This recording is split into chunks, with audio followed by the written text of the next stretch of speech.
বিধাতার ঈশ্বরেই জন্ম হল আমারে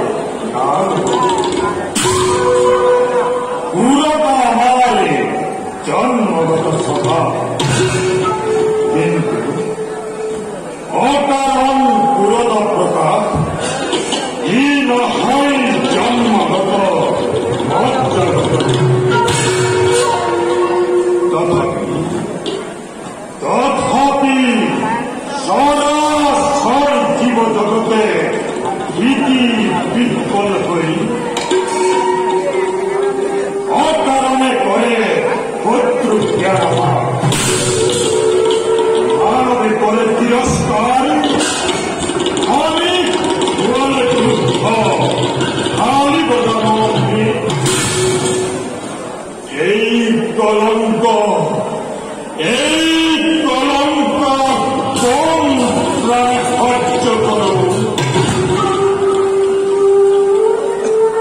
আমার হৃদয় আছে মরম, ভালপোয়া আছে মমতা, ইয়ার তরঙ্গ হিল্লিত হয় হীরা বহিরা। অকারণ হিংসার বিভস্ম বিয়পায় জীবকুলক তাড়িত করি ধরণী দুঃখ বেদনা জর্জরিত করাবো মনে প্রাণে কেতিয়াও নিবিচাৰো আমি। তথাপি চতুৰ দিশে মন্ত্ৰহে একেই জনতৰ পৰিচিত মনেই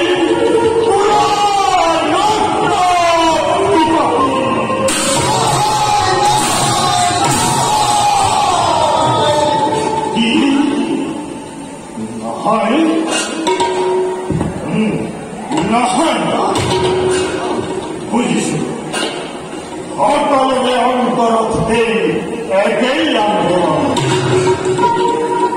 যে কওঁ ভাতৃগণ আমাৰ এই অপবাদ দূৰীকৰণৰ বাবে সন্মুখত আছে বিৰাট প্ৰত্যাহ্বান।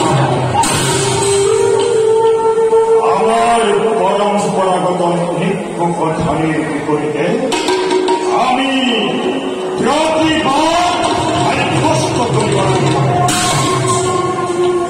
কিন্তু এই প্রতিবাদ না হয় প্রতিবাদ গ্রন্থে, না হয় যুদ্ধে, না হয় হিংসায়। আমি অধিক সংযমতা সতর্কতা অবলম্বন করি দেখুৱাব লাগিব আমাৰ চৰিত্ৰ সৰ্বকুলৰ শিৰমণি নহয় বিষ উৎপীড়নৰ প্ৰতিমাত্ৰ। ই দয়া ধৰ্ম চৰিত্ৰৰ উজ্জ্বল গোপন। সঁচা সঁচা লোক সমাজৰ দলালি কৰিছে যথাৰ্থ লোক সমাজৰ কাৰণে যথাৰ্থ পৰিচয় কাৰণে কৰিব লাগিব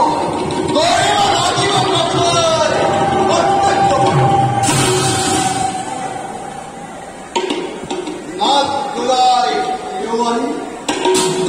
দানবাসুকের চিন্তায় হব আমার জীবনের অনুকরণীয়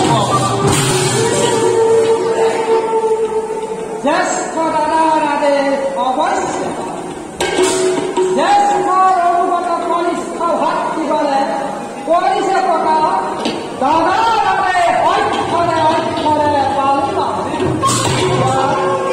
ইয়াত থাকিব পাৰে তাৰো বিমত কাৰোবাৰ